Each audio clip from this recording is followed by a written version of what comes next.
Good morning, dear all. So this is the second part of Narmada GPSC Narmada question paper, advertisement number 32. So in the first part, we have completed from question number 100 to 150. In this part, we will be completing from 151 to 200 questions. So let's get started. Question number 151. Waterlogged soil are rendered infertile because of. तो इस question में क्या कह रहा है कि water locked जो soil होते हैं, ऐसा सॉइल जिसमें पानी भर जाता है बिल्कुल, तो उस वो उसकी उपजाऊ की क्षमता क्यों कम हो जाती है। रेंडर्ड इनफर्टाइल मीन्स कि वो उसकी उपज क्यों कम हो जाती है, क्रॉप को यील्ड करने की कैपेसिटी क्यों कम कम हो जाती है, ये कारण जानता है। देखिए वाटर लॉक्ड सॉइल, जब भी कोई एरिया वाटर लॉक्ड हो जाए, मान लो ये पूरा पानी भर गया, तो यहाँ इससे क्या होगा, सिंपली सोचिए। प्लांट कैसे वर्क करता है। प्लांट न्यूट्रिएंट और वाटर कहाँ से लेता है, सॉइल से।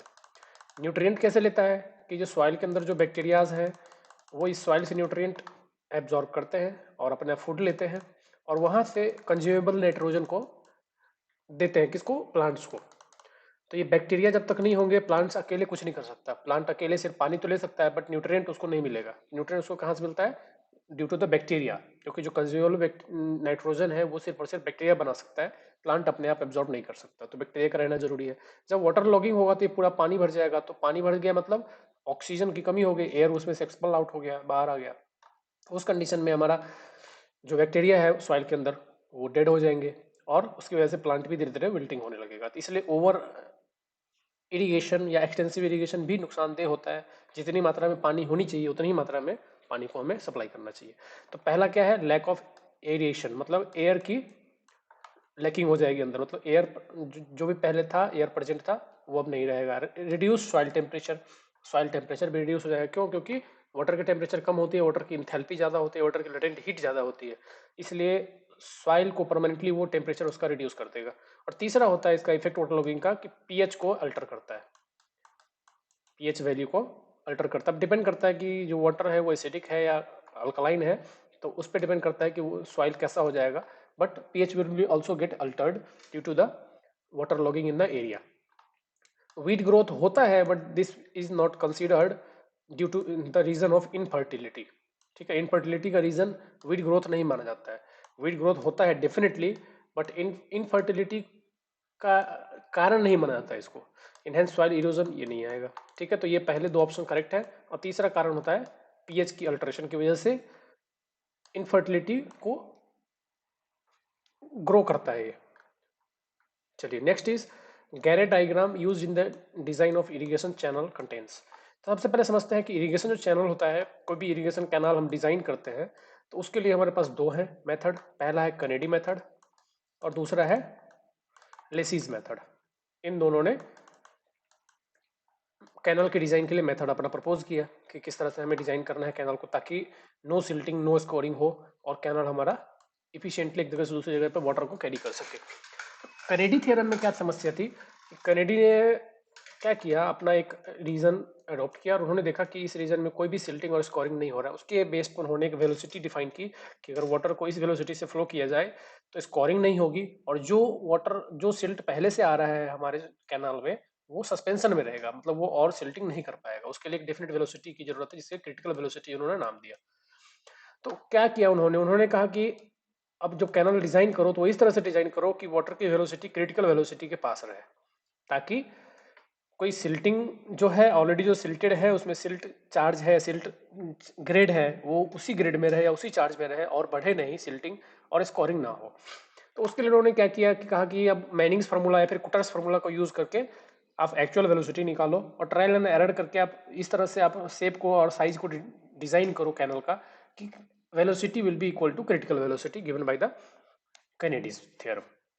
यही है इसका मेथड। तो कैनेडी और कुटर्स फार्मूला जनरली हम एक्चुअल वेलोसिटी के यूज करते हैं, कुटर्स फार्मूला।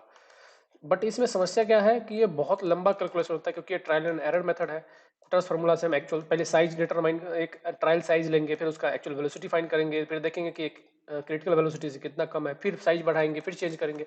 तो हमें ये साइज तब तक चेंज करना पड़ता है जब तक एक्चुअल वेलोसिटी क्रिटिकल वेलोसिटी के नजदीक ना आ जाए या फिर उसके इक्वल ना हो जाए। तो इस कैलकुलेशन को या इस प्रोसेस को इस लेंदी प्रोसेस को सॉर्ट करने के लिए गैरेट ने अपना एक ग्राफिकल रिप्रेजेंटेशन प्रेजेंट किया कि आप इस ट्रायल एंड एरर मेथड को छोड़ो, आप इस चार्ट को यूज करो, जो कि गैरेट और कैनेडी मेथड का ही इंप्रूव्ड वर्जन है। मतलब आपको कैलकुलेशन सिर्फ रिड्यूस करने के लिए चार्ट यूज करना है, आप मेथड यूज नहीं कर रहे हो नया, सिर्फ और सिर्फ वो जो कैलकुलेशन वर्क है गैरेट और कैनेडी के बीच में, उन दोनों के कैलकुलेशन को रिड्यूस करने के लिए, कम करने के लिए गैरेट ने एक चार्ट प्रोड्यूस किया यहाँ पे। उन्होंने कहा कि एक चार्ट यूज करो।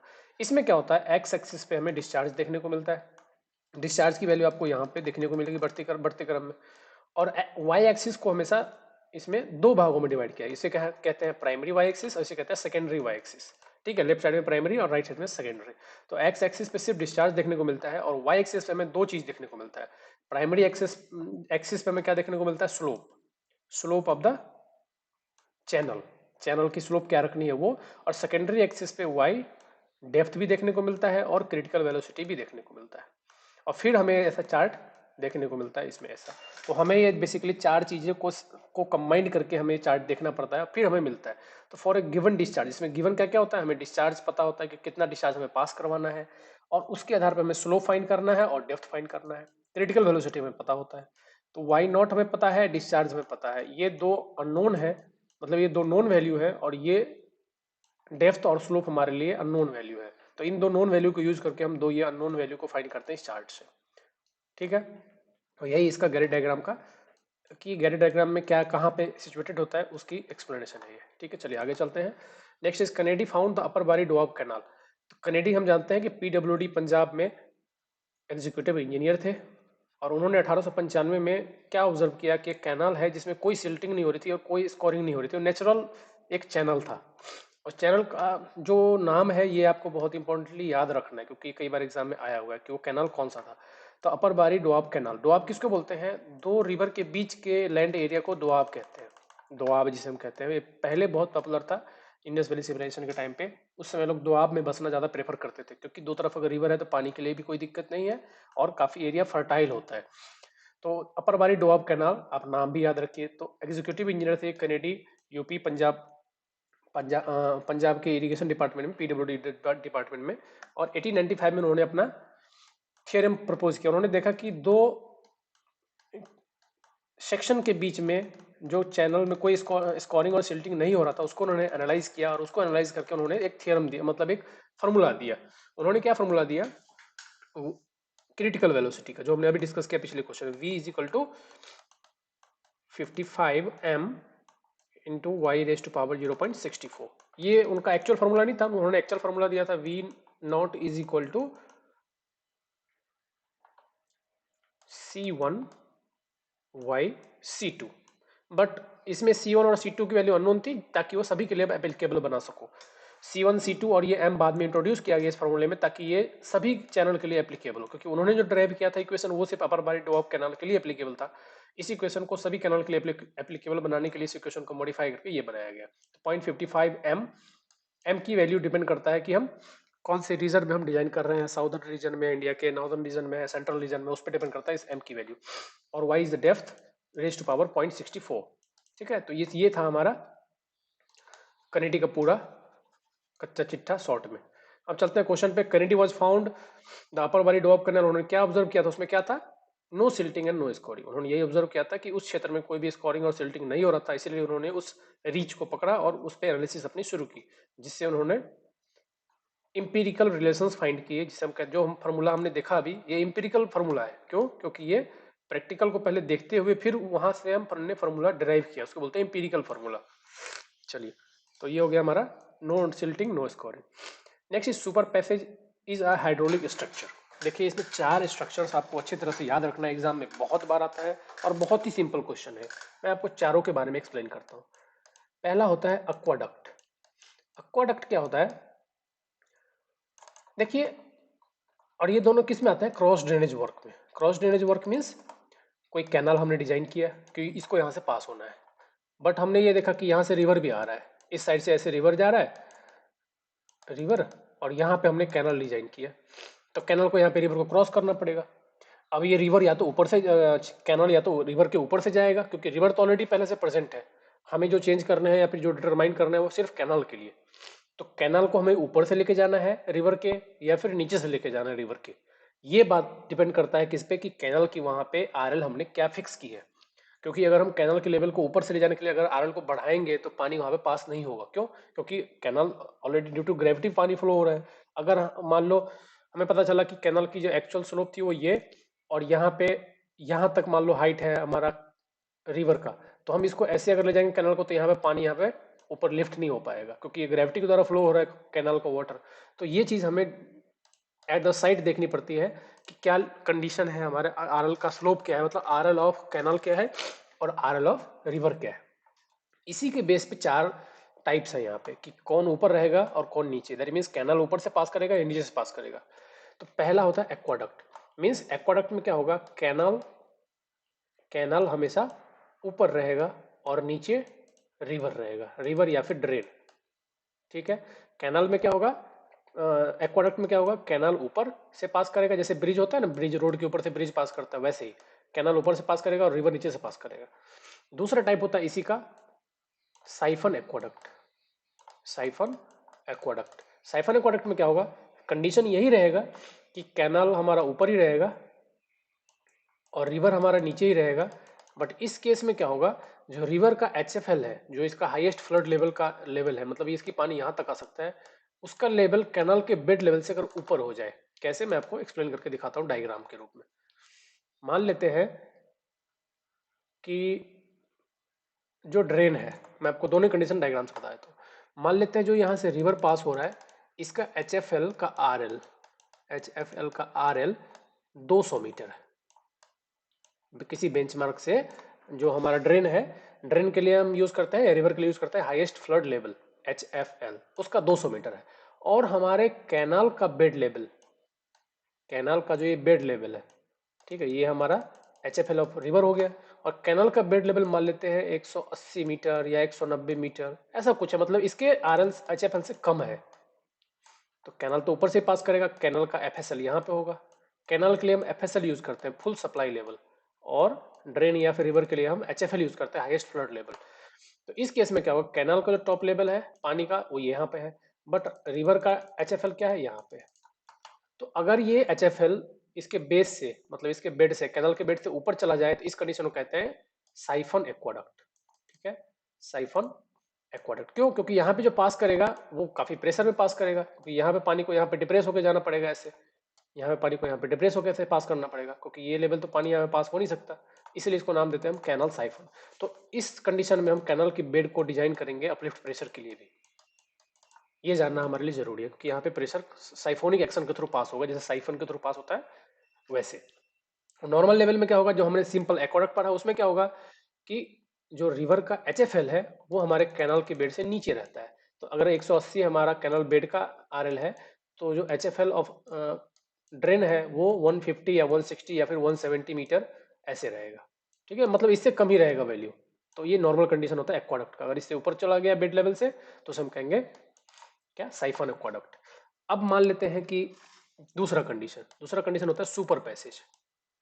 ऊपर वाले कंडीशन के जस्ट अपोजिट कर दो। जस्ट अपोजिट मीन्स अब कैनाल हमारा नीचे है और रिवर हमारा ऊपर है। पहले वाले कंडीशन में क्या था, एक्वाडक्ट और साइफन एक्वाडक्ट में कैनाल ऊपर था, रिवर नीचे था। इस कंडीशन में रिवर ऊपर है और कैनाल नीचे से पास कर रहा है। कभी डिजाइन करेंगे, अब अगर हमारे कैनाल का बेड लेवल जो स्लोप है वो हमारे रिवर के बेड लेवल से कम है, तो उस कंडीशन में हमें कैनाल को नीचे से पास करवाना पड़ेगा रिवर के। ठीक है, तो इसको बोलते हैं, अगर वही सेम कंडीशन कि अगर रिवर का जो बेड लेवल है, रिवर का बेड लेवल कैनाल के FSL से ऊपर है, मान लीजिए कैनाल का हाईएस्ट फ्लड लेवल यहाँ पे 180 मीटर पे हमारे कैनाल का FSL है, और RL ऑफ जो रिवर है वो 200 पे है, तो उस केस में हम इसको कहेंगे सुपर पैसेज। क्यों? क्योंकि आराम से पानी पास हो जाएगा नीचे से। क्यों? क्योंकि इसका FSL इसको टच नहीं कर रहा है बेड को, तो इतना हमें आराम से स्पेस एक्स्ट्रा प्रोवाइड कर सकते हैं। तो हमारे लिए इतना स्पेस एडिशनली प्रोवाइड है, आराम से कैनाल का पानी पास हो जाएगा। बट यही कंडीशन अगर वही जो कैनाल साइफन के केस में हुआ था, इसमें साइफन एक्वाडक्ट के केस में अगर यहाँ पे हो जाए कि कैनाल का FSL 200 हो जाए और रिवर का बेड 180 हो जाए, तो अब क्या हो गया कि कैनाल का जो फुल सप्लाई लेवल है वो रिवर के बेड से ऊपर चला गया।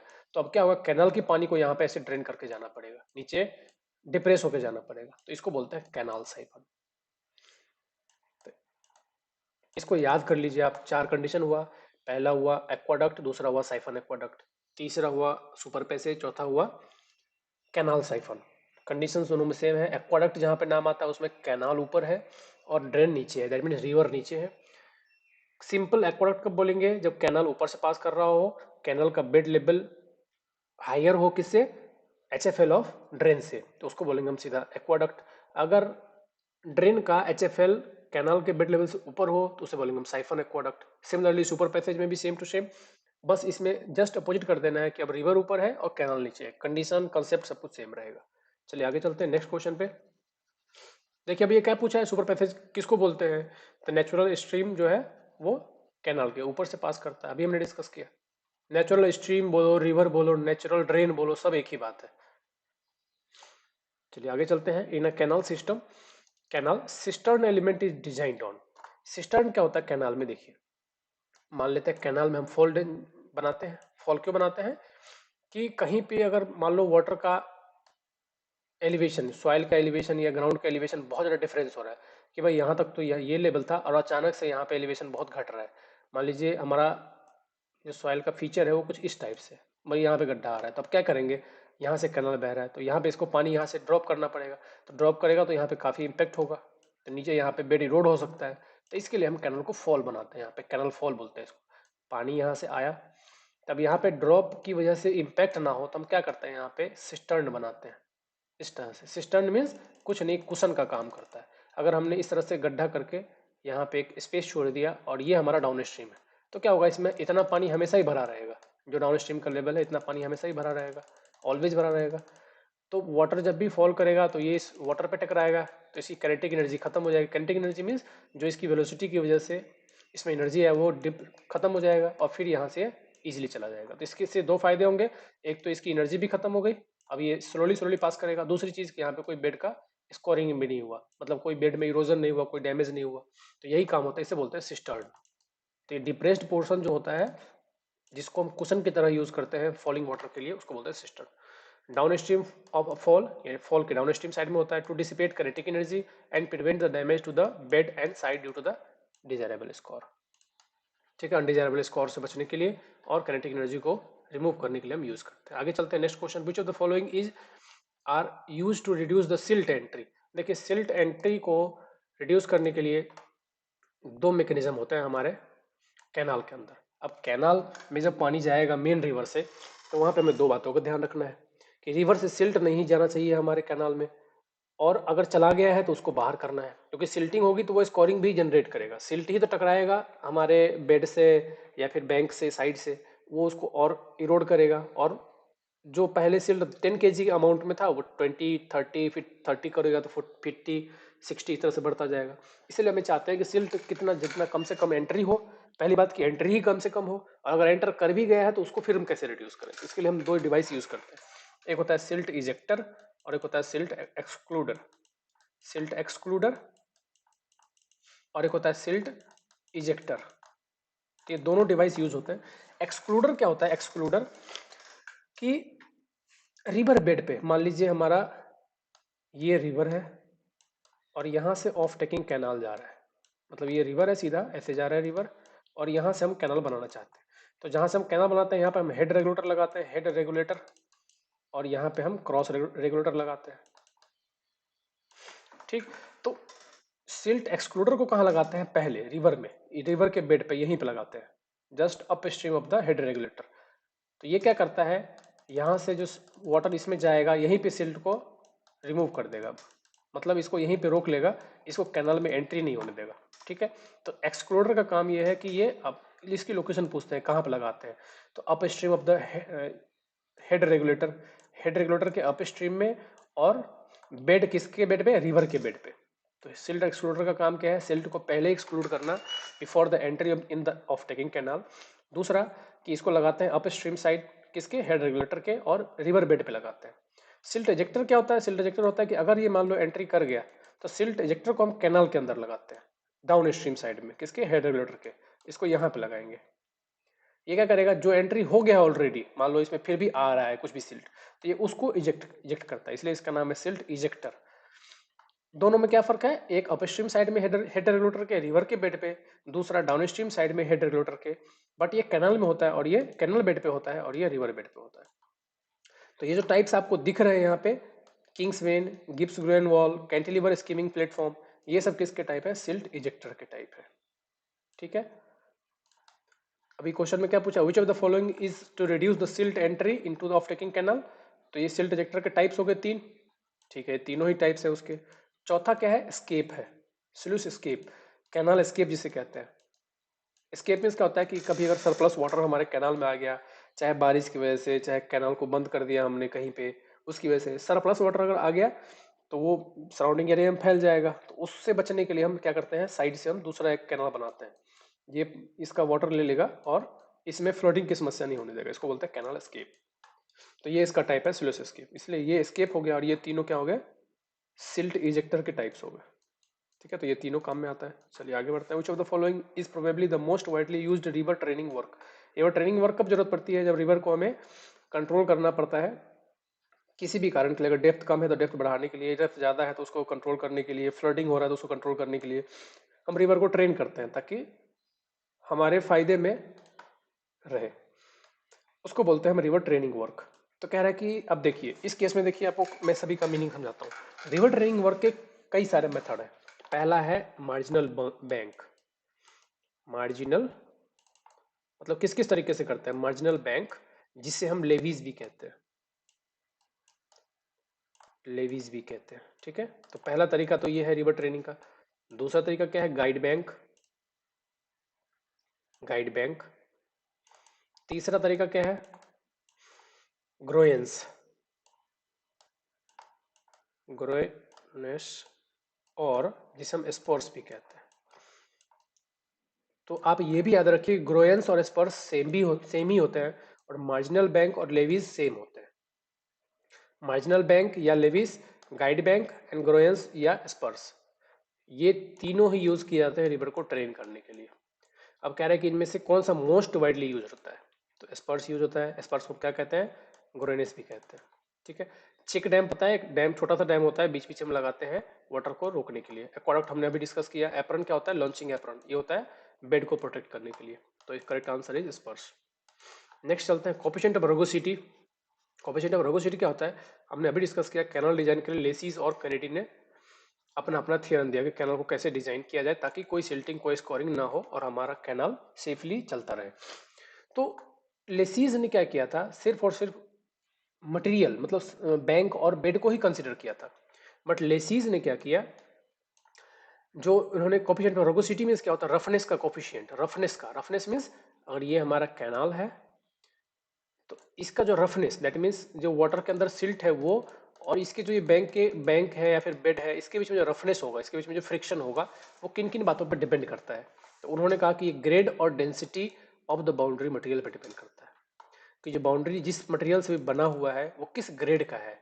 ग्रेड मीन्स उसकी साइज क्या है, उसकी शेप क्या है, और दूसरा उसकी डेंसिटी क्या है, मतलब वो कितना डेंस स्ट्रक्चर से बना हुआ है, मिट्टी का बना हुआ है, रॉक का बना हुआ है, ब्रिक का बना हुआ है, कंक्रीट का बना हुआ है, उस पर भी डिपेंड करता है।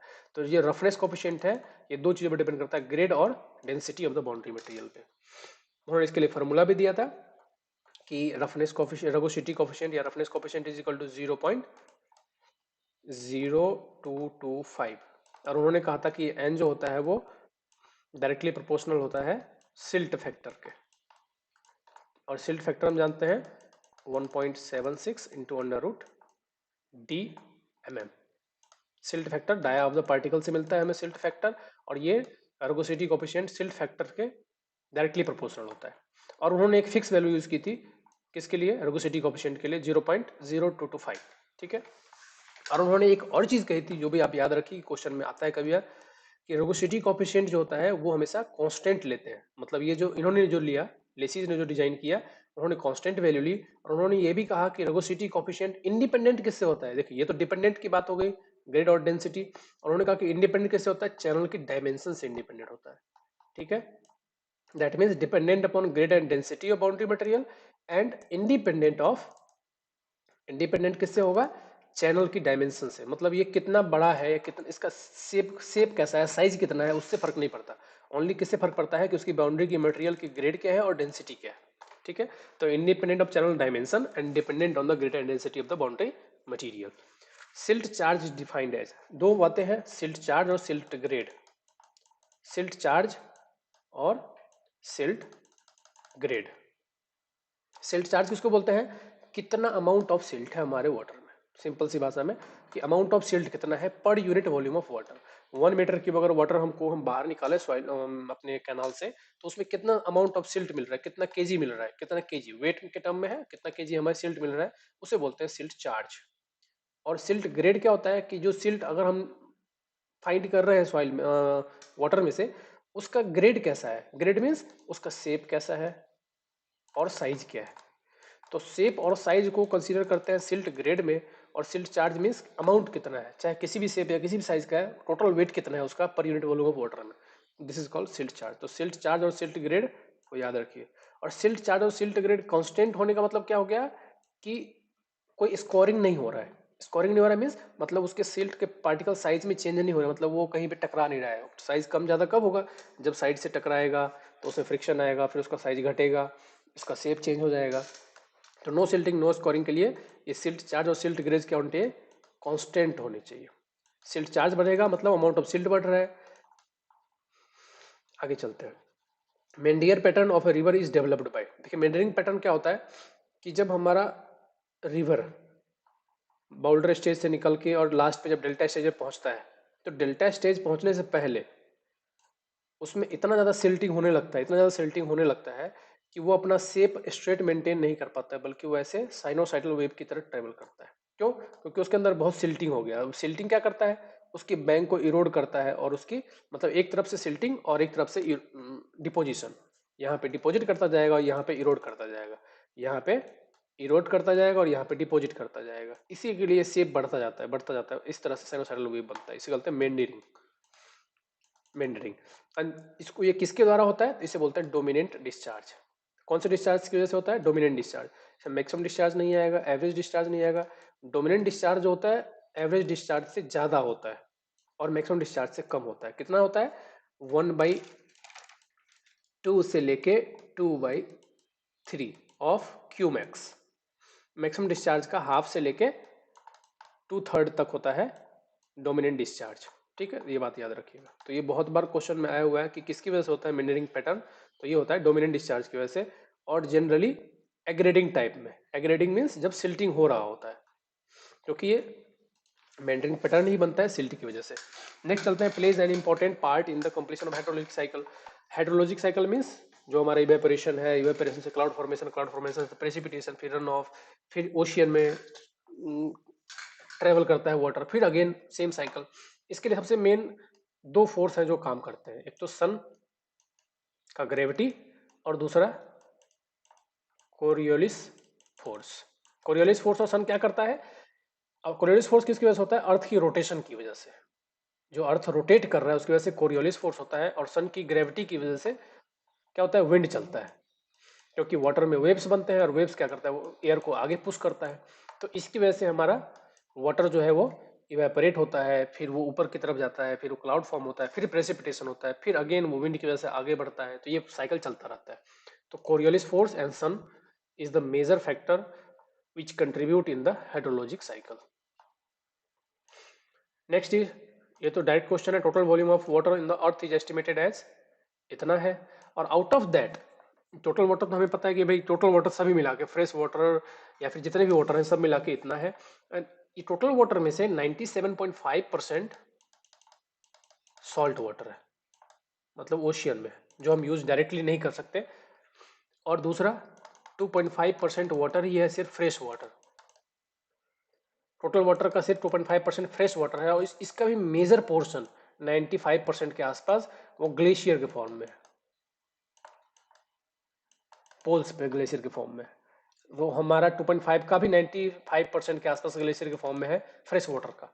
सिर्फ इसका 3% 5% के आसपास ही है जो हमारे पास रिवर में है या फिर लेक में है या फिर ग्राउंड वाटर में है, जो हम यूज कर सकते हैं। चलिए आगे चलते हैं। Next question is, water derive from precipitation, rain and snow. अब प्रेसिपिटेशन हो रहा है तो रेन और स्नो तो जो पानी मिलता है जो कि ग्राउंड में काफी अंदर तक चला जाता है इन्फिल्ट्रेट होके, उसको हम क्या कहते हैं? उसको कहते हैं मिटियोरिक वाटर। ठीक है, हाइग्रोस्कोपिक वाटर हम जानते हैं किसको बोलते हैं? जो सॉइल वाटर को बहुत ही टाइटली अपने अंदर अटैच कर लेता है, अपने अंदर एब्जॉर्ब करके रखता है केमिकली बॉन्ड के थ्रू, जो कि प्लांट के लिए अवेलेबल नहीं होता है, उसको बोलते हैं हाइग्रोस्कोपिक वाटर। जुवेनाइल वाटर समझिए, ये बहुत इंपॉर्टेंट वाटर है। ये वो वाटर होता है सॉइल के अंदर जो कि बहुत डीपली सिचुएटेड है, वो ना तो आगे की तरफ फ्लो कर सकता है और ना ही तो वो ग्राउंड वाटर में कंट्रीब्यूट करके ओशियन में जाता है, और ना ही हम ऊपर उसको खींच पाते हैं। ठीक है, इसको बोलते हैं नीव वाटर। इसका दूसरा नाम होता है नीव वाटर, क्योंकि ये ना तो ग्राउंड वाटर में कंट्रीब्यूट कर रहा है और ना ही सरफेस पे आ रहा है, क्योंकि ये बहुत डीपली कहीं पे फंसा हुआ है, कन्फाइंड है, जिसकी वजह से ये इसको बोलते हैं जुवेनाइल वाटर। आगे चलते हैं। In all ground water exploration program, one of the main objective is, ground water को एक्सप्लोरेशन का प्रोग्राम क्यों बनता है? ताकि हम ग्राउंड वाटर को फाइंड कर सके कि कितने डेप्थ पे हमारा पानी अवेलेबल है ग्राउंड वाटर, जो कि हम अपने पर्पस के लिए यूज कर सकते हैं। तो क्या करेंगे, देखो मैं आपको पूरा जोन बताता हूँ क्या होता है। ये हमारा ग्राउंड वाटर सरफेस है, this is ground water surface, और ये हम मान लेते हैं कि ग्राउंड वाटर टेबल, और इसके नीचे पानी अवेलेबल है। ठीक है, इसके नीचे पानी अवेलेबल है।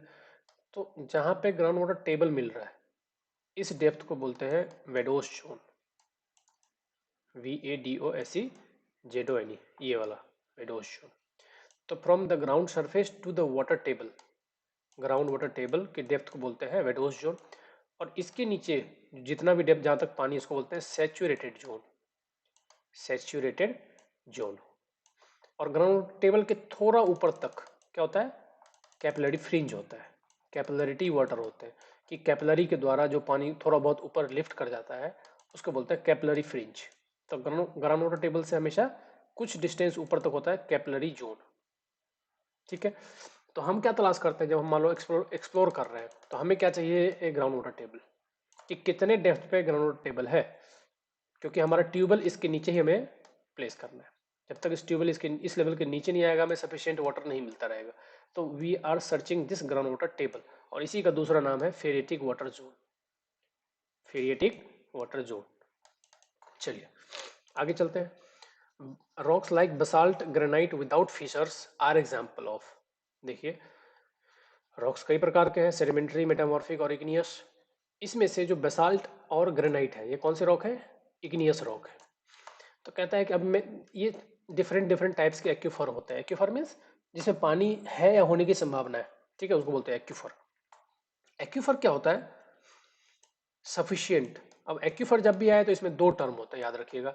एक होता है पोरोसिटी, और दूसरा होता है परमिएबिलिटी।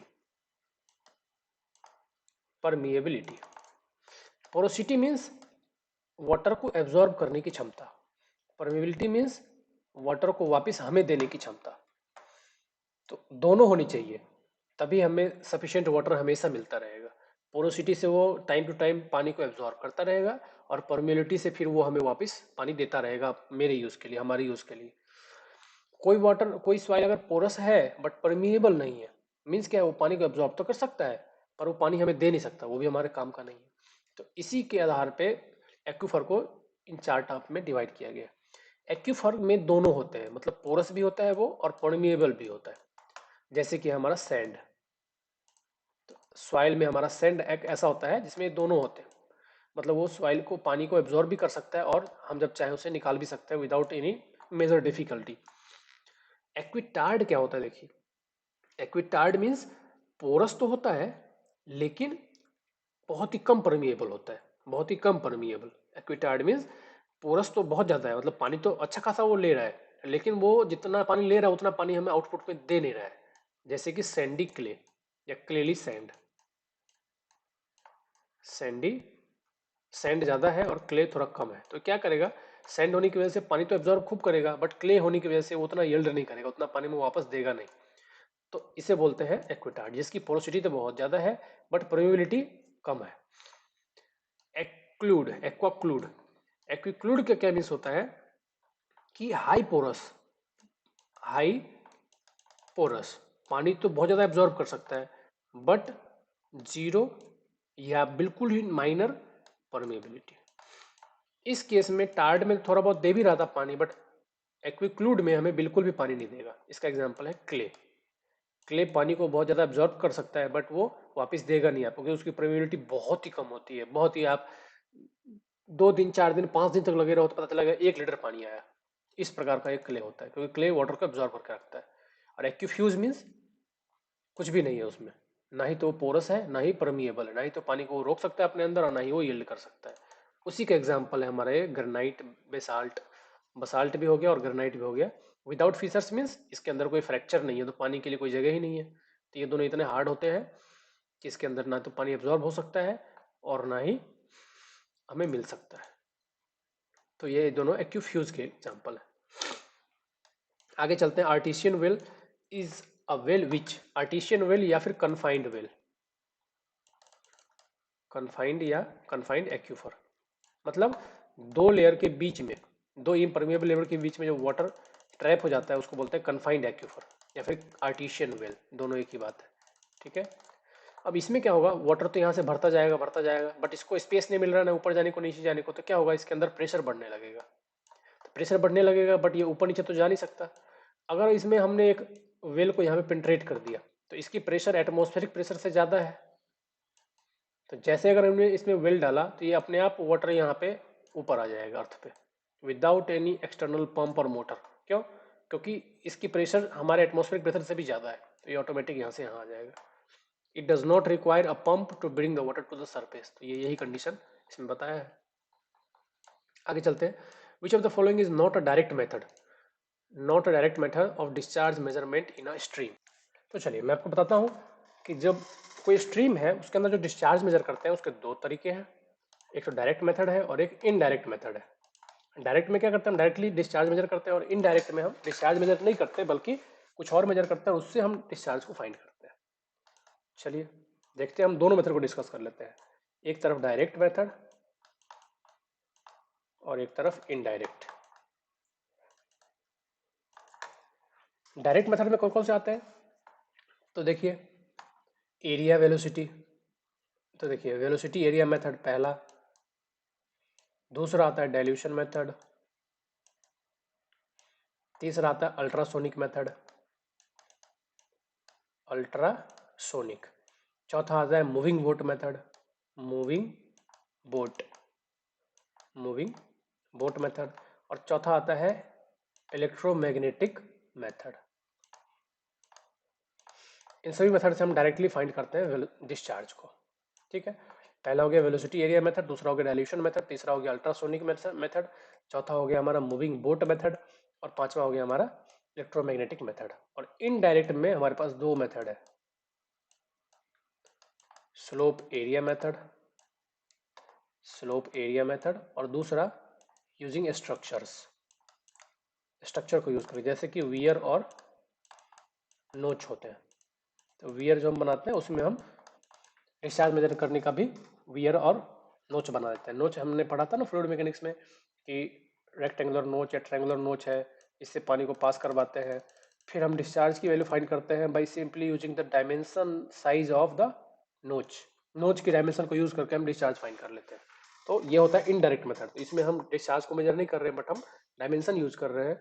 स्लोप यूज कर रहे हैं हम किसका, इस केस में स्लोप एरिया मेथड में हम स्लोप यूज कर रहे हैं हम चैनल का, और एरिया यूज कर रहे हैं, और उससे हम डिस्चार्ज फाइंड कर रहे हैं। That's why it is indirect method.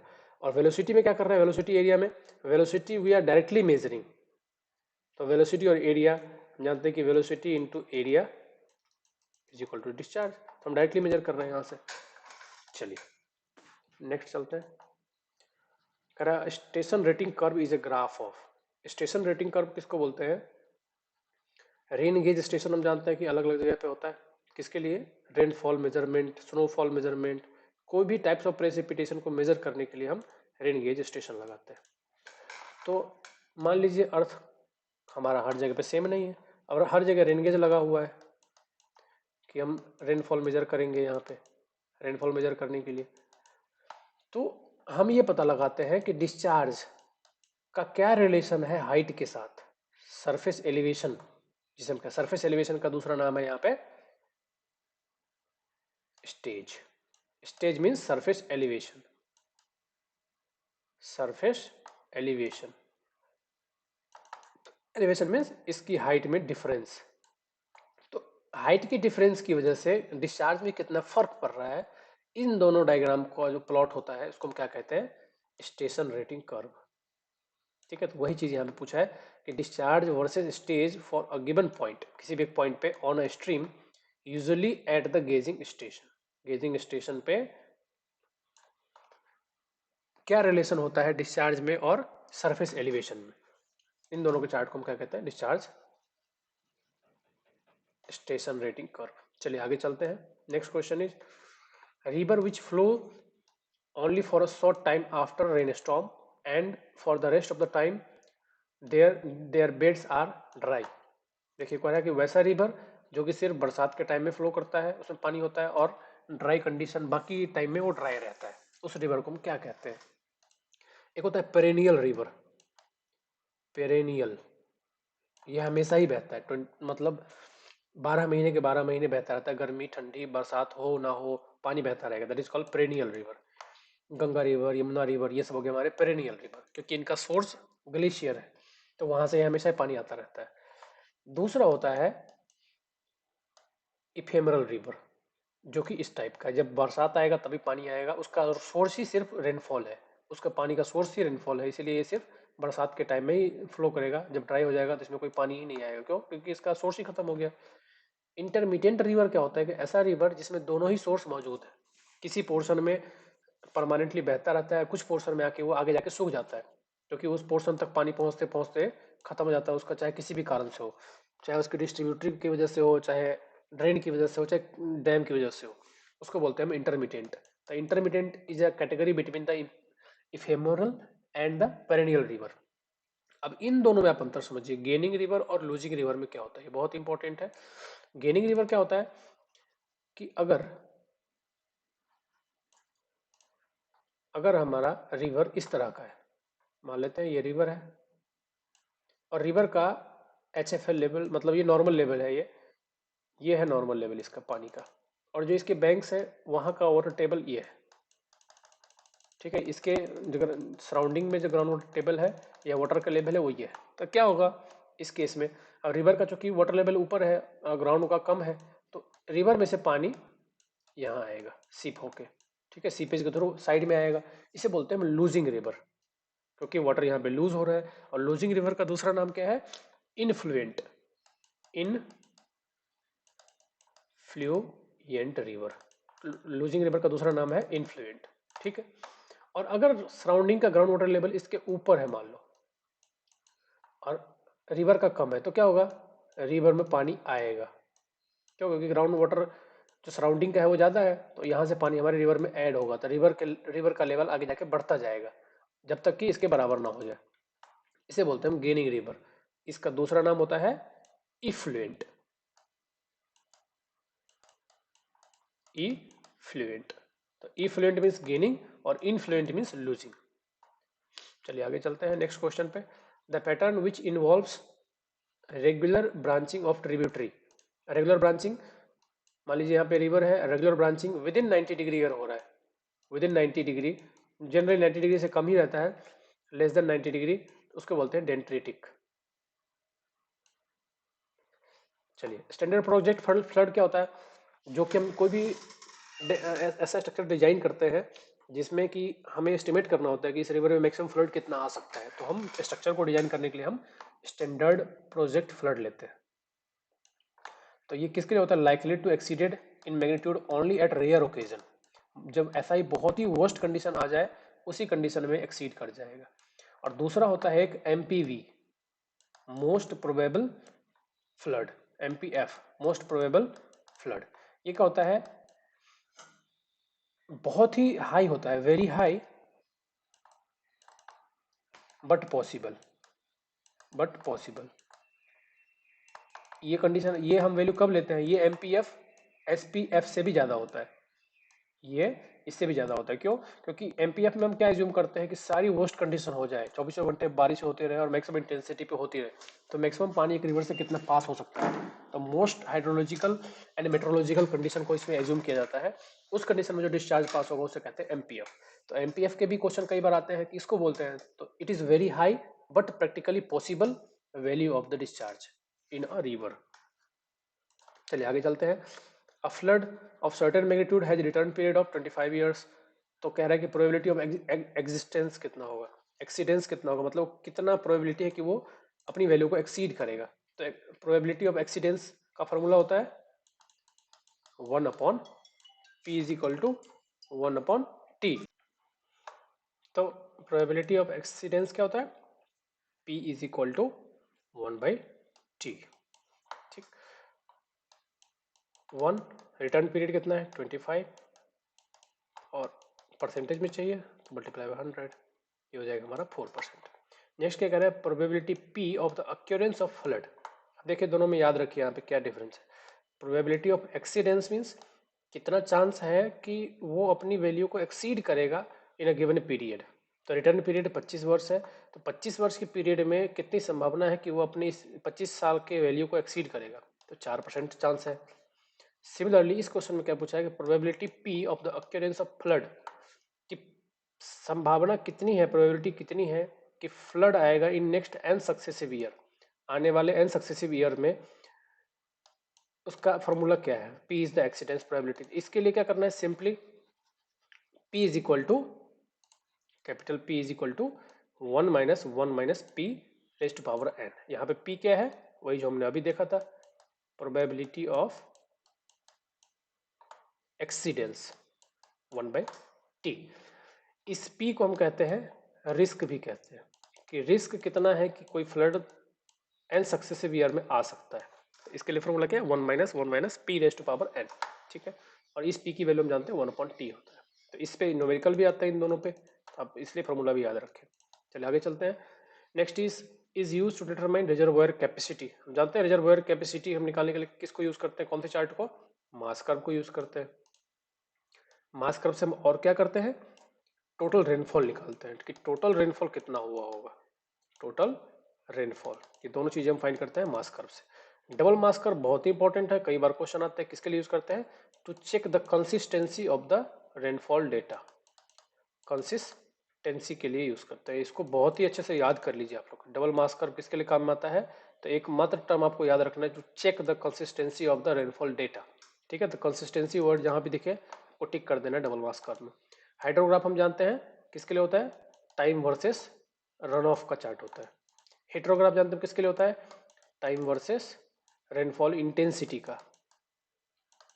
तो ये होता है इनपुट, जहाँ पे रिवर स्टार्ट होता है तो वहाँ पे हम बारिश की इंटेंसिटी को मेजर करते हैं, और ये होता है आउटपुट।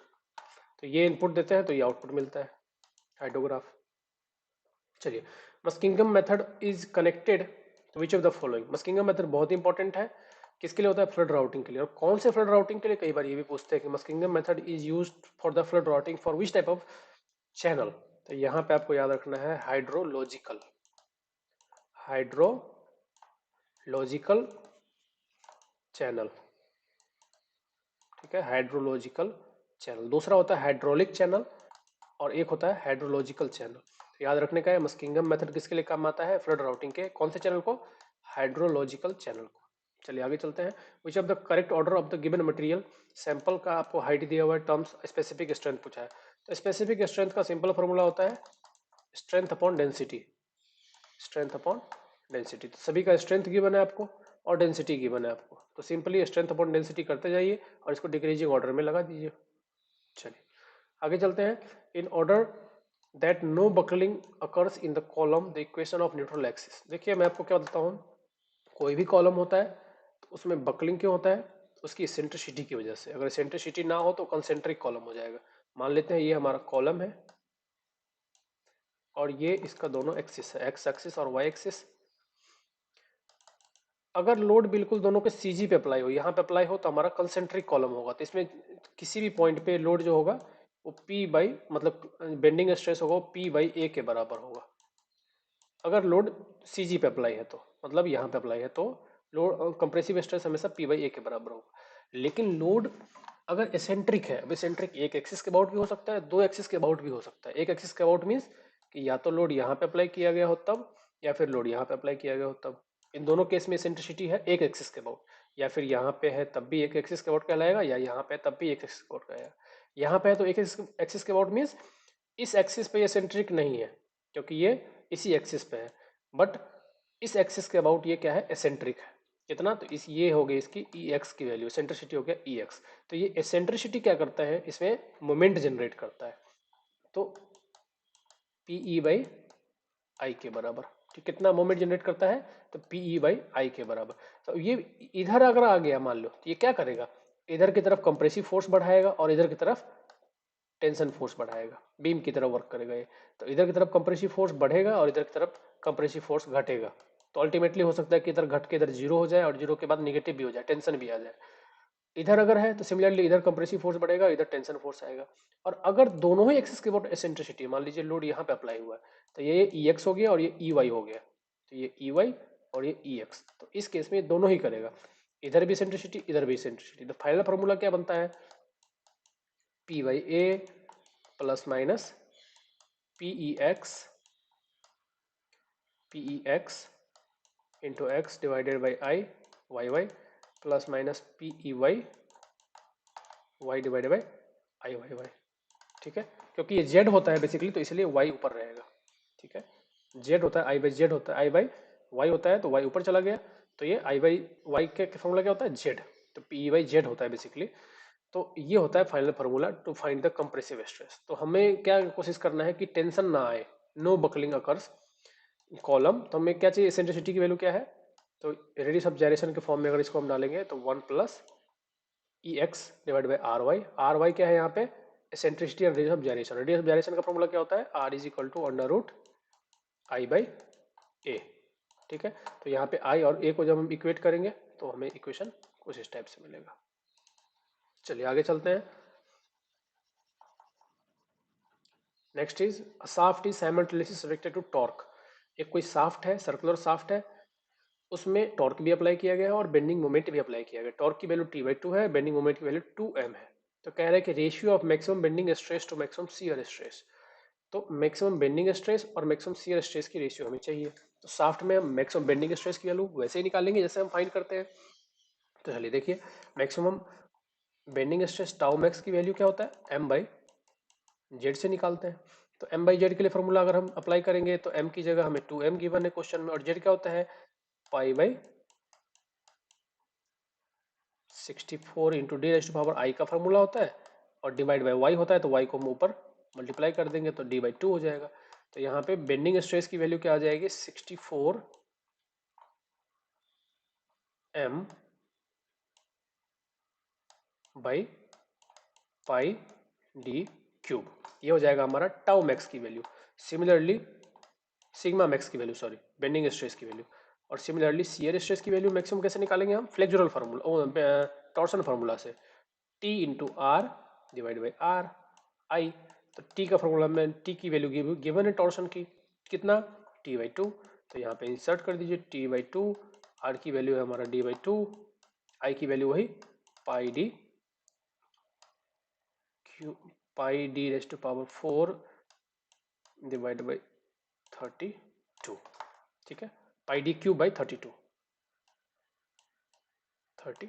ये हो गया हमारा जेड की वैल्यू। बस इसको हम सॉल्व करेंगे और इन दोनों का फिर रेशियो फाइंड करेंगे तो हमें कितना मिलेगा 8m बाई टी। तो सिंपल है, इसको आपको फॉर्मूले में खाली वैल्यू फाइंड कर लेनी है और दोनों का रेशियो फाइंड कर लेना। चलिए नेक्स्ट चलते हैं। A beam in which of the following case there exist a situation of pure bending. Pure bending किसको बोलते हैं, बेंडिंग मोमेंट कांस्टेंट हो वहां पे। कह रहा है कि कौन से केस में बेंडिंग प्योर बेंडिंग मिलेगा। प्योर बेंडिंग मोमेंट के मीन्स कि बेंडिंग मोमेंट कुछ दूर तक कांस्टेंट होना चाहिए, जितनी दूर तक कांस्टेंट है उस केस को उसको हम बोलते हैं प्योर बेंडिंग मोमेंट। और बेंडिंग मोमेंट कांस्टेंट का मीन्स शियर फोर्स की वैल्यू उस पॉइंट से लेकर उस पॉइंट पे जीरो है, इसीलिए इसको प्योर बेंडिंग बोलते हैं, क्योंकि वहां पे शियर फोर्स तो है नहीं, सिर्फ और सिर्फ बेंडिंग मोमेंट है। तो जहां से जहां तक बेंडिंग मोमेंट की वैल्यू कांस्टेंट है उसको बोलते हैं प्योर बेंडिंग मोमेंट एरिया। चलते देखते हैं कौन से केस में आएगा इसमें। कह रहा है सिंपली सपोर्टेड बीम है subjected to two equally space downward concentrated load. तो सिंपली सपोर्टेड बीम है, टू इक्वली लोड है, तो कैसा आएगा इसका बेंडिंग मोमेंट डायग्राम, देखिए ऐसे ऐसे और ऐसे लोड के बीच में हमारा स्ट्रेट लाइन आएगा। तो ये हमारा हो गया प्योर बेंडिंग का जोन, क्योंकि यहाँ पे शियर फोर्स की वैल्यू, शियर डायग्राम कैसा बनेगा, ऐसा बनेगा शियर फोर्स का डायग्राम। तो इसके बीच में शियर फोर्स की वैल्यू 0 है और इसीलिए यहाँ पे बेंडिंग मोमेंट की वैल्यू कांस्टेंट है। तो ये हो गया हमारा प्योर शियर का केस।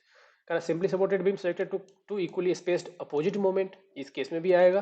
कैसे देखते हैं। कह रहा है कि सिंपली सपोर्टेड बीम ही है ऐसे, और एक क्लॉकवाइज है और एक एंटी क्लॉकवाइज है। तो इसके बेंडिंग मोमेंट क्या हो जाएगा, जितनी दूर में लग रहा है उतनी देर में सिर्फ सिर्फ और सिर्फ बेंडिंग मोमेंट होगा कितने के बराबर, इसकी वैल्यू के बराबर, एम के बराबर, और बाकी जगह पे बेंडिंग मोमेंट की वैल्यू नहीं होगी। ठीक है, यहाँ पे इसके अलावा कोई बेंडिंग मोमेंट नहीं होगा, और यहाँ पे शेयर फोर्स भी नहीं होगा कहीं भी किसी भी स्पैन में, किसी भी स्पैन के किसी भी पोर्शन में। इसको भी बोलते हैं हम प्योर बेंडिंग का केस। तीसरा है cantilever beam subjected to clockwise moment at free end. अब clockwise moment at free end है, और अगर हमारा कैंटिलीवर बीम है तो वही सेम मैग्नीट्यूड ट्रांसफर हो जाएगा किस पे, फिक्स सपोर्ट पे। कैंटिलीवर बीम यहाँ पे जितना भी मोमेंट लग रहा हो, इसका बेंडिंग मोमेंट डायग्राम बनेगा तो कैसा आएगा, इस शेप का आएगा। जो भी इसकी वैल्यू है एम, ये एम वैल्यू ही इस पे ट्रांसफर हो जाएगा, किस पे, सपोर्ट पे ट्रांसफर हो जाएगा। शियर फोर्स 0 होगा हर एक जगह पे, और बेंडिंग मोमेंट डायग्राम ऐसा बनेगा। चौथा केस क्या है, over hanging beam with both side equal over hang subjected to different concentrated load. अब ओवर हैंगिंग बीम है, डिफरेंट कंसंट्रेटेड लोड है, तो इस केस का बेंडिंग मोमेंट डायग्राम कैसा बनेगा देख लेते हैं। यहाँ पे P1 है, यहाँ पे P2 है, क्योंकि अलग अलग बोला है।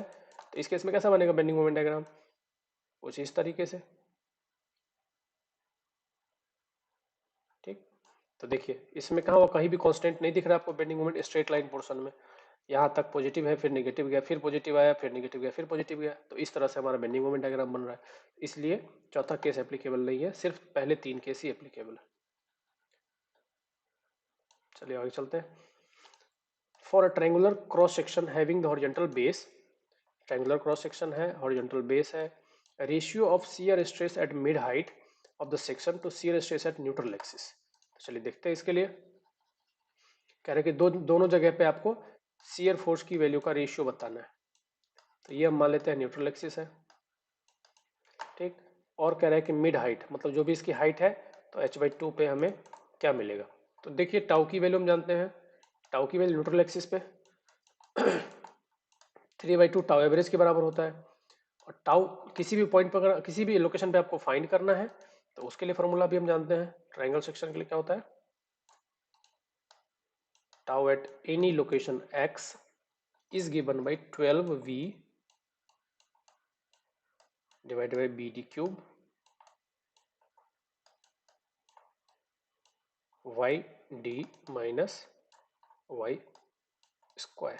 ठीक है, y हमारा डेप्थ है, depth from the neutral axis. तो इससे हम किसी भी पॉइंट पे निकाल सकते हैं। तो अगर हम सेंट्रल डेप्थ पे निकालेंगे कि सेंटर पे कितना होता है, तो वो आएगा हमारा 8v/3bd। सेंटर पे निकालने के लिए क्या करना है हमें, सिर्फ और सिर्फ d की वैल्यू को क्या करना है,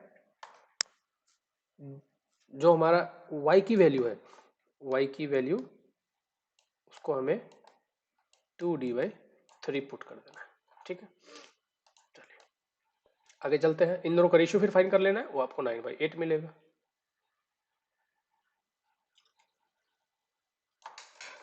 चलिए नेक्स्ट क्वेश्चन पे चलते हैं। Value of elastic section modulus, इस शेप का बोल रहे हैं इलास्टिक सेक्शन मॉडुलस। तो इलास्टिक सेक्शन मॉडुलस का हम फॉर्मूला जानते हैं कि JD is equal to I/Y। तो I अपॉन, और I के लिए क्या होता है रेक्टेंगल के लिए, BD³/12, BD³/12, और Y होता है D/2।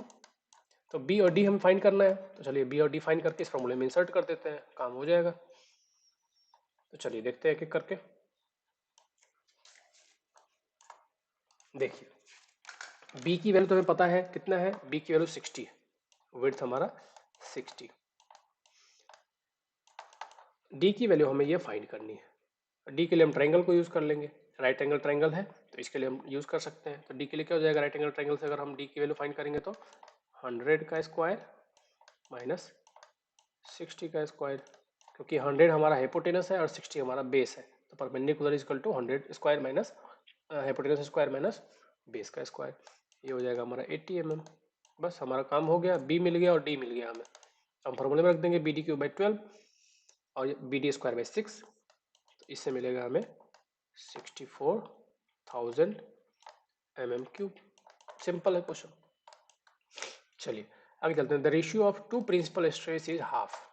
To principal stress that means sigma 3 by sigma 1, क्योंकि हाफ है मीन्स सिग्मा 1 हमेशा नीचे रहेगा क्योंकि सिग्मा 2 हमेशा बड़ा होता है। What is the ratio of minimum principal stress to maximum shear stress. तो कह रहा है कि मैक्सिमम शियर स्ट्रेस और minimum principal stress that means sigma 3 divide by tau max की वैल्यू क्या होगी। तो हम जानते हैं कि जो टाउ मैक्स की वैल्यू होती है, टाउ मैक्स की वैल्यू मैं आपको यहाँ पर डायग्राम बना के दिखाता हूँ। अगर हम वो डायग्राम ड्रॉ करते हैं तो देखिए ये हमारा सिग्मा 3 है और ये हमारा सिग्मा 1 है। कोई भी वैल्यू एज्यूम कर लेते हैं तो मोस्ट डायग्राम कैसा बनता है, ऐसा बनता है। ये हमारा टाउ मैक्स है, मैक्सिमम वैल्यू है टाउ मैक्स की वाई एक्सिस पे, और एक्स एक्सिस पे हमारा, तो इसकी वैल्यू कितनी हो सकती है मैक्सिमम, टाउ मैक्स की वैल्यू कितनी होगी, जितना इसका रेडियस होगा। तो सिग्मा 3 की वैल्यू यहाँ से यहाँ तक है और ये, तो सिग्मा 1 माइनस सिग्मा 3 करेंगे तो यहाँ से यहाँ तक मिलेगा और इसका हाफ कर देंगे, तो sigma 1 minus sigma 3 divide by 2 कर देंगे तो टाउ मैक्स की वैल्यू मिल गई। बस यही आपको यहाँ पे इंसर्ट कर देना है। तो sigma 3 divide by sigma 1 minus sigma 3 by 2 को आप ऊपर ले जाइए, तो इसको आप जब डिवाइड कर देंगे तो क्या होगा, इसको आप एक्सपेंड करके डिवाइड कर दीजिए।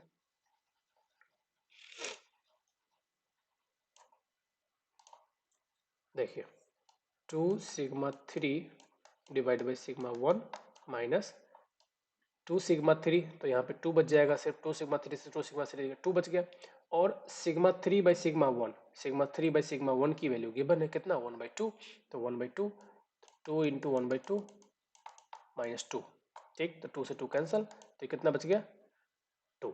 ये हमारा आंसर हो गया। चलिए आगे चलते हैं। Next is if more circle of to dimensional stress system has zero radius. कह रहा है रेडियस जीरो है तो दोनों प्रिंसिपल स्ट्रेस क्या है। देखिए सिंपल सी बात, अभी मैंने बताया मोर सर्कल, अगर दोनों principal stress two dimensional stress system है जीरो रेडियस, रेडियस जीरो है मतलब क्या है कि मेजर और माइनर दोनों प्रिंसिपल स्ट्रेस सेम होंगे। कभी जीरो होगा कि जब सिग्मा 1 और सिग्मा 3 दोनों सेम पॉइंट पे होंगे, तभी तो। अगर कुछ भी डिस्टेंस होगा तो रेडियस तो इसका हाफ हो जाएगा, डिफरेंस का हाफ। अगर दोनों सेम पॉइंट पे होंगे उसी कंडीशन में क्या होगा, अगर सिग्मा 1 और सिग्मा 3 अगर दोनों बराबर हो जाएंगे उस कंडीशन में क्या होगा, रेडियस नहीं बनेगा, ठीक। तो वही पूछ रहे थे, is equal magnitude and same sign. Same sign भी होना जरूरी है क्योंकि अगर एक एक सिग्मा 3 इधर है और सिग्मा 1 माइनस का है, मतलब एक टेंशन है और एक कंप्रेशन है, तब भी बात नहीं बनेगा। दोनों टेंशन ही होना चाहिए, दोनों कंप्रेशन ही होना चाहिए, और दोनों की मैग्नीट्यूड भी सेम होनी चाहिए, डायरेक्शन भी सेम और मैग्नीट्यूड भी सेम, तभी हमारा रेडियस जनरेट नहीं होगा। रेडियस जनरेट नहीं हुआ मीन्स शियर फोर्स की वैल्यू क्या रहेगी, जीरो। चलिए आगे बढ़ते हैं। कह रहे इलास्टिक मटेरियल है, modulus of elasticity E shear modulus G bulk modulus K, तो कौन सा पॉसिबल है। हम जानते हैं कि म्यू की वैल्यू, अच्छा ई और के में क्या रिलेशन होता है बल्क मॉडुलस के साथ, तो हम जानते हैं ई इज इक्वल टू, सारे फॉर्मूला देखते हैं, 2 into G 1 plus mu, G के साथ ये रिलेशन होता है। दूसरा relation E is equal to 3k 1 minus 2 mu, दूसरा रिलेशन। अच्छा अब देखिए म्यू की मैक्सिमम वैल्यू क्या हो सकती है, हम जानते हैं कि म्यू की वैल्यू -1 टू 0.5 हो सकता है मैक्सिमम। तो हम दोनों वैल्यू देखते हैं, अगर हम इसको 0.5 रख देते हैं, अगर इसकी वैल्यू 0.5 रख देंगे तो 0.5 टू जा 1, 1 में से 1 गया 0, तो ये क्या हो जाएगा 0, इज इक्वल टू इस केस में 0 हो रहा है, ठीक है। अच्छा ई और के कह रहे हैं बराबर हो सकता है, ई और के पहला बराबर हम देखते हैं कब हो सकता है, ई और के कब बराबर होगा, जब देखिए इस केस में तो हमारा ये 0 हो गया था। अब देखिए इसको सॉल्व करने का एक और तरीका है, मैं आपको बताता हूँ। चलिए देखते हैं। हम जानते हैं कि इलास्टिक मटेरियल, पहली बात तो यहाँ पे इलास्टिक मटेरियल पूछा है, तो इलास्टिक मटेरियल के लिए 0.5 या माइनस में जाने की जरूरत नहीं, -1 होता है किसके लिए, फोम के लिए, और 0.5 होता है परफेक्टली इलास्टिक के लिए। तो यहाँ पे बोल दिया है कि इलास्टिक मटेरियल है, तो इलास्टिक मटेरियल के लिए तो हम जानते हैं कि फॉर्मूला तो हमारा सेम ही रहने वाला है। इलास्टिक मटेरियल के हमें पता है कि मोटोस ऑफ पॉइजन रेशियो की वैल्यू 0.3 to 0.4 होती है, ठीक है। Mu is equal to 0.3 to 0.4। अब कह रहा है कि कौन सी इक्वेशन में, हमने जो दो इक्वेशन देखा था, कौन सी इक्वेशन में अगर हम म्यू की वैल्यू ये पुट करें तो ई और जी के केस में 2g 1 प्लस म्यू और ई इज इक्वल टू 3 के 1 माइनस 2 म्यू। अब देखिए आप इसमें दोनों में रख के देखिए, अगर म्यू की वैल्यू हम 0.3 या 0.4 रखते हैं तो क्या होगा, अगर हम इसमें 0.3 रखेंगे तो 0.6 माइनस 1 तो 0.4 इंटू 3 अबाउट 1.1 या 1.2 के आसपास आएगा। ठीक है, तो 1.2 means E is nearly equal to 1.2 या 1.1 टाइम्स ऑफ के। बट अगर हम इसमें डालते हैं तो क्या होगा, 0.3 प्लस 1 1.3 इंटू 2 2.6 टाइम्स हो जाएगा। तो ई और जी बराबर नहीं हो सकते इलास्टिक मटेरियल के लिए, क्योंकि ये डबल हो जाएगा सीधा। और हम जनरली जानते भी हैं कि जो modulus of elasticity of steel होता है 2 × 10⁵ और जी होता है अबाउट 50 × 10⁵ ऐसा कुछ होता है। तो जानते हैं कि जी बहुत ही कम होता है, जनरली 2 to 3 टाइम्स होता है ई के। ठीक है, मतलब E is generally 2 to 3 times of G. तो ये पॉसिबल भी नहीं है। हाँ, बराबर कौन होता है, के हो सकता है बराबर। तो ये आप वैसे भी याद कर सकते हैं कि जी हमेशा 2 या 3 गुना होता है, हाफ मतलब हाफ या 1/3 होता है किसका, ई का। बट ई और के बराबर हो सकते हैं इलास्टिक मटेरियल के लिए। ठीक है, तो ई और के। चलिए आगे चलते हैं। Long thin cylindrical shell is subjected to internal pressure, ratio of circumferential stress to longitudinal stress. देखिए थिन सिलेंडर के ये क्वेश्चन इंपॉर्टेंट है और बहुत ही ईजी है। थिन सिलेंडर है, उसके अंदर अगर इंटरनल प्रेशर हो रहा है तो उसके अंदर दो फोर्स जनरेट होंगे। एक तो होता है सर्कमफ्रेंशियल स्ट्रेस, सर्कमफ्रेंशियल स्ट्रेस जिसे हम हुप स्ट्रेस भी कहते हैं। हुप स्ट्रेस, इसकी वैल्यू होती है PD/2T के बराबर। सर्कमफ्रेंशियल स्ट्रेस या हुप स्ट्रेस के लिए होते हैं PD/2T। और एक होता है लॉन्गिट्यूडनल स्ट्रेस जो इस डायरेक्शन में लगता है, लॉन्गिट्यूडनल स्ट्रेस जिससे हम लॉन्गिट्यूडनल स्ट्रेस कहते हैं, और इसकी वैल्यू होती है PD/4T। तो ये देख के पता लग रहा है कि लॉन्गिट्यूडनल स्ट्रेस हाफ होता है किसका, सर्कमफ्रेंशियल स्ट्रेस का। आंसर हो जाएगा 2। और शियर स्ट्रेस होता है PD/8T के बराबर। चलिए next question is cantilever beam. Cantilever beam दिया हुआ है, सब्जेक्टेड टू यूवीएल दिया हुआ है, वैल्यू कितना है, W है। कैंटिलीवर बीम यूवीएल लोड है और W at free end, zero at fix end, इस तरह की लोडिंग है। ये W एल लेंथ है। The magnitude of slope of shear force diagram, कह रहा है कि magnitude of slope of shear force diagram. तो slope of shear force diagram मतलब लोडिंग की वैल्यू पूछ रहा है। Slope of shear force diagram is equal to, हम जानते हैं ना कि dF/dx is equal to load और dM/dx is equal to shear force. तो slope of shear force diagram में लोडिंग की वैल्यू पूछ रहा है। लोडिंग की वैल्यू कितनी होगी फिक्स्ड एंड पे, इतना। The magnitude of the slope of the shear force diagram at the free and, मतलब कितना ये पूछ रहा है कि मैग्नीट्यूड जो होगा लोड का। ठीक है, magnitude of slope of shear force मतलब वैल्यू लोडिंग की ही पूछ रहा है। कह रहे फिक्स एंड पे, यहाँ पे जो लोड की वैल्यू है फिक्स एंड पे वो क्या है, magnitude of slope of shear force diagram. मतलब अगेन लोड की बात कर रहा है, slope shear force diagram eight free and. तो कह रहा है यहाँ पे लोडिंग की वैल्यू इसके मुकाबले क्या है, कोई भी देख के बता सकता है, क्या है, हमेशा लेस ही है। तो ये घुमा फिरा के बेसिकली आपको ये इक्वेशन जानना चाहते हैं कि आपको ये इक्वेशन पता है कि नहीं, कि slope of shear force diagram loading के बराबर होता है और slope of bending moment diagram shear force के बराबर होता है। तो ये दोनों अल्टीमेटली पूछा हुआ ही है, लोडिंग ही पूछा है। तो लोडिंग आपको ही पता है, यहाँ पे 0 है, यहाँ पे W है। तो हमेशा लेस क्या पूछता कितना है वो भी बता सकते हो आप कि कितना कम है। चलिए आगे चलते हैं। कभी कभी कुछ कुछ क्वेश्चन में कैलकुलेट करने की जरूरत नहीं होती है, बस समझने की जरूरत होती है, तो उस चीज़ का आप लोग ध्यान रखें। नेक्स्ट चलते हैं। अप्रॉप्ट cantilever beam. Propped cantilever beam किसको बोलते हैं, कि कैंटिलीवर बीम हो और यहाँ पे रोलर सपोर्ट हो। एल स्पैन है, subjected to uniformly distributed load है throughout the span. UDL load लगा पड़ा है पूरे स्पैन पे। What is the distance of point of contraflexure from the fixed end. कह रहा है कि पॉइंट ऑफ कंट्राफ्लेक्चर कितने डिस्टेंस पे आएगा, क्योंकि इसकी बेंडिंग मोमेंट डायग्राम कैसा बनेगा, यहाँ पे नेगेटिव और यहाँ पे इस तरह से। ठीक है, तो कह रहा है कि ये कंट्राफ्लेक्चर की डिस्टेंस यहाँ से कितनी है। तो या तो आप याद कर सकते हो इसको, अगर बनाना है तो मैं वो भी बता देता हूँ। अगर फाइंड करने की जरूरत है तो आप कैसे फाइंड कर सकते हो, देखिए आप इसके लिए सिंपल सा एक फॉर्मूला याद कीजिए, जो स्लोप डिफ्लेक्शन का आप लोग फॉर्मूला याद करते हो कैंटिलीवर बीम का, वो याद करके रखिए। सबसे पहला काम हम क्या करेंगे, रिएक्शन की वैल्यू फाइंड कर लेंगे। इस रिएक्शन की वैल्यू फाइंड कर लीजिए आप। इस रिएक्शन की वैल्यू क्या होगी, तो इसकी वजह से जो डिफ्लेक्शन होगा, इसकी वजह से यूडीएल की वजह से कैंटिलीवर बीम में यहाँ पे जो डिफ्लेक्शन होगा वही रिएक्शन के बराबर होगा। बस दोनों को इक्वेट कर देना है आपको, और कुछ भी नया करने की जरूरत नहीं है। चलिए देखते हैं कितने के बराबर होगा। तो डिफ्लेक्शन जो होगा यूडीएल की वजह से होगा W L cube, sorry L raised power 4 divide by 8 ई आई, किसकी वजह से, यूडीएल की वजह से। और पॉइंट लोड की वजह से जो डिफ्लेक्शन होगा वो कितने के बराबर होगा,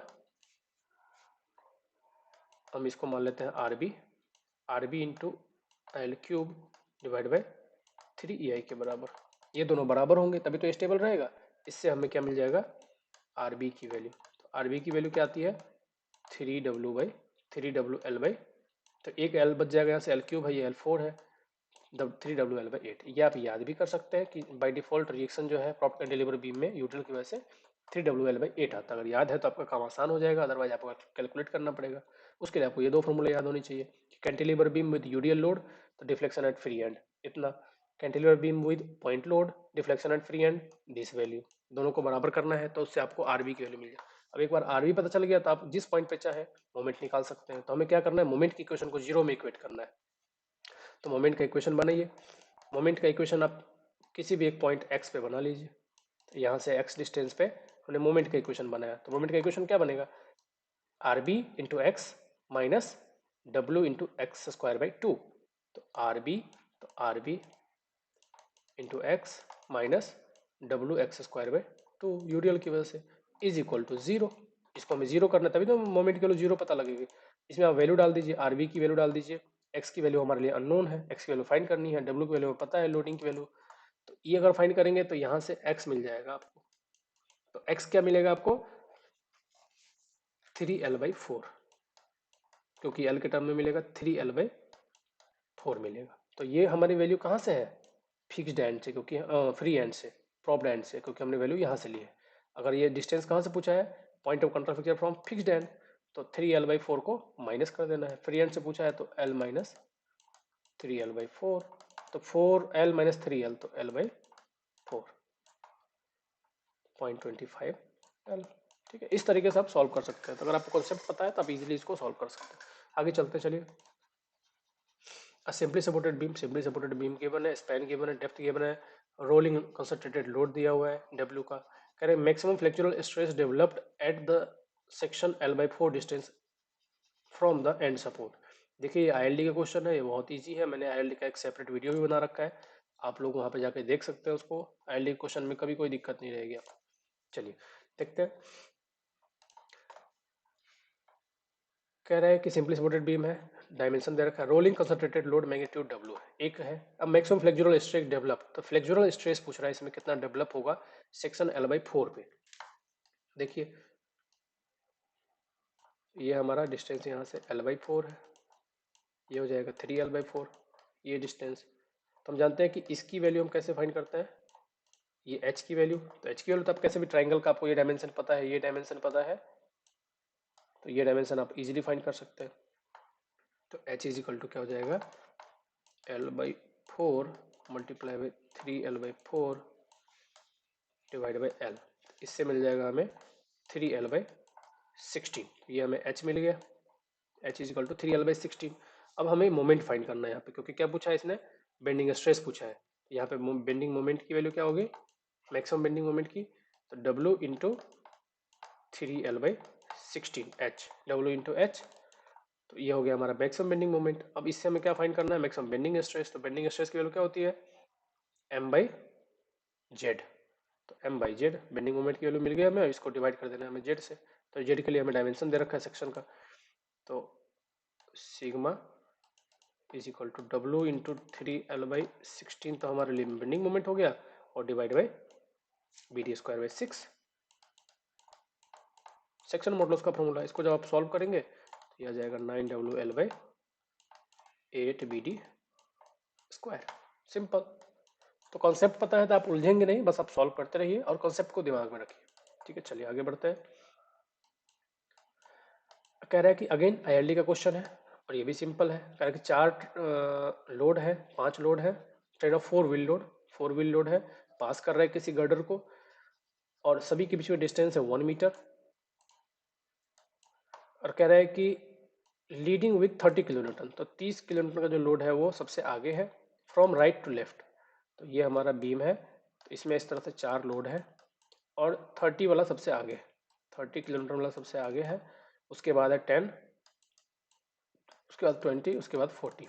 तो कह रहा है कि कौन से लोकेशन क्या होगी 2 metre from the left side support. कह रहा है कि जो सेक्शन 2 मीटर पे, यहाँ से लेफ्ट से 2 मीटर पे लोड की क्या पोजीशन होगी to produce maximum bending moment at the section. और बीम का स्पैन दे रखा है 10 मीटर। हमने डिस्कस किया था ट्रेन ऑफ लोड के केस में, वीडियो जाके एक बार देखिए आप आईएलडी का, ये क्वेश्चन अच्छी तरह से डिस्कस किया था ऐसे क्वेश्चन का। तो कंडीशन क्या होती है कि हम इसके लिए क्या करते हैं, सिंपली एवरेज लोडिंग फाइंड करते हैं एलएचएस में और आरएचएस में। हम देखते हैं कि कौन सी लोडिंग की वैल्यू है जो कि कॉज कर रही है किसको,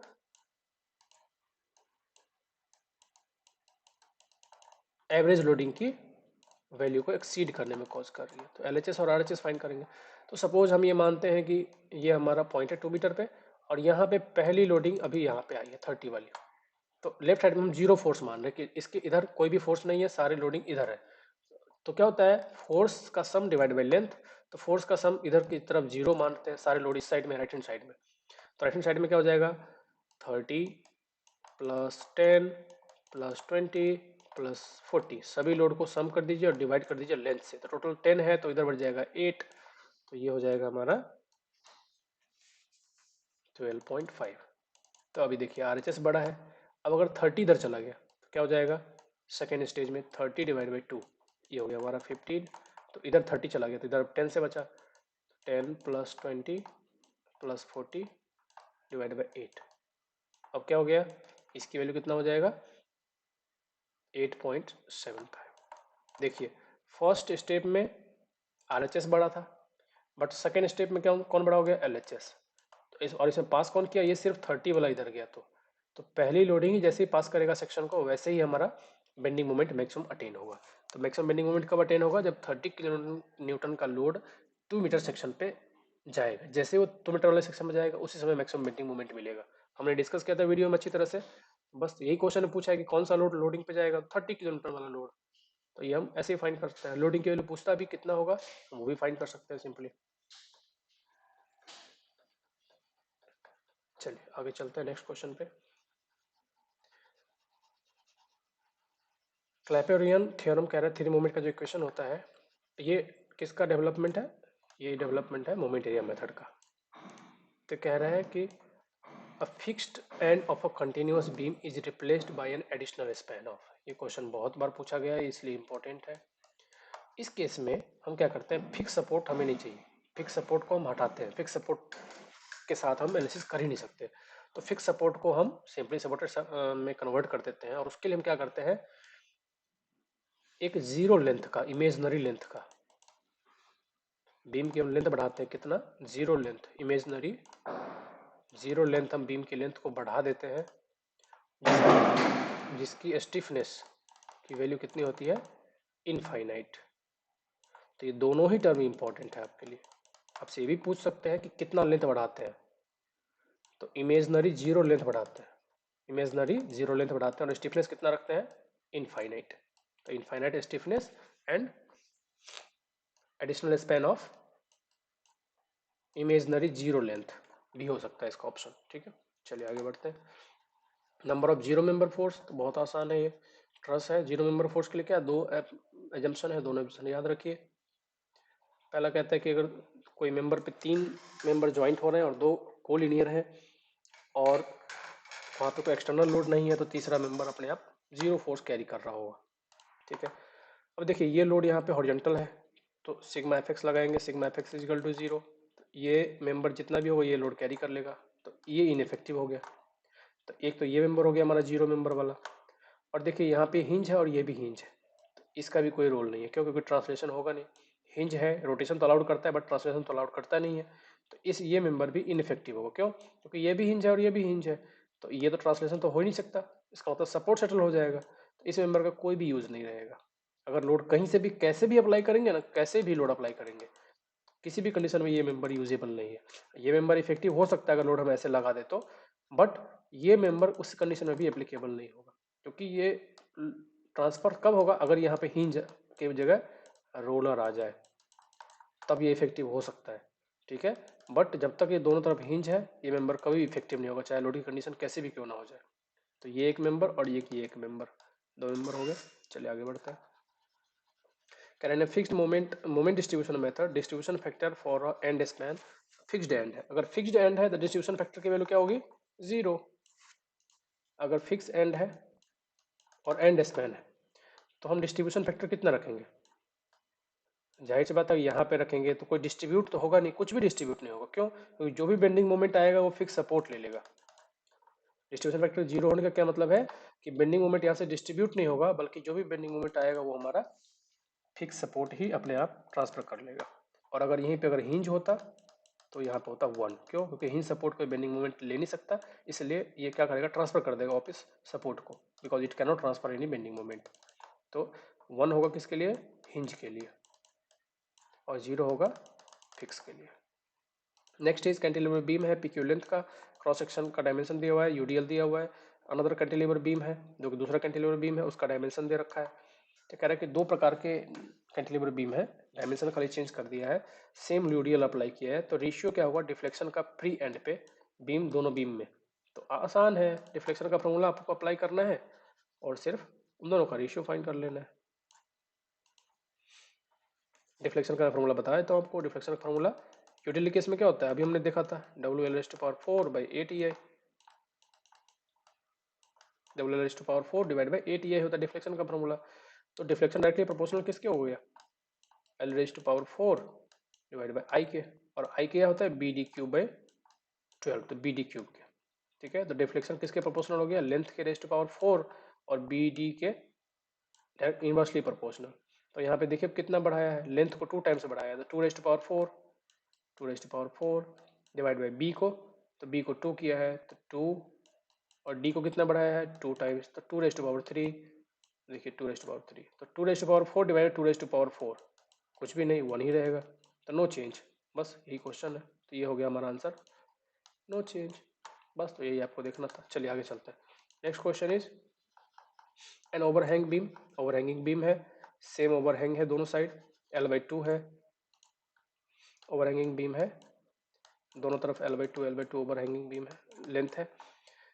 कह रहा है is selected to clockwise moment on the left side free end, यहाँ पे क्लॉकवाइज मोमेंट लग रहा है इस तरह से, and anti clockwise moment, anti clockwise लग रहा है राइट हैंड पे। तो डिफ्लेक्शन एट मिड स्पैन, तो ये आप सिंपल है, आप किसी भी मोमेंट एरिया मेथड से, स्लोप डिफ्लेक्शन मेथड से इसको फाइंड कर सकते हैं, स्लोप डिफ्लेक्शन कह रहा हूँ, मोमेंट एरिया मेथड से या फिर कंजुगेट बीम मेथड से। ये आएगा आपको ml²/8EI के बराबर। चलिए आगे चलते हैं। Next is what is the total degree of indeterminacy, मैंने इसका वीडियो अपलोड कर रखा है, ये भी बहुत सिंपल क्वेश्चन है, इसमें कुछ भी नहीं है। सबसे पहले में क्या करना है, एक्सटर्नल निकाल लेना है, इंटरनल निकाल लेना है, दोनों ही पूछा है, क्योंकि टोटल एक्सटर्नल और इंटरनल तीनों पूछा है, तो हम तीनों ही फाइंड कर लेंगे। देखिए तो सबसे पहले में क्या करना होता है, सबसे पहले देखना आप फॉर्मूला क्या होता है, पहले वो देखते हैं। DS is equal to 3C, क्योंकि ये फ्रेम है, ट्रस नहीं है, फ्रेम है, तो 3C minus R'। C means cut required और R means restraint required to make it fix. तो कितना कट बनाएंगे ताकि ये ओपन ट्री बन जाए, तो ये कट यहाँ पे जरूरत है, ये ओपन ट्री बन गया।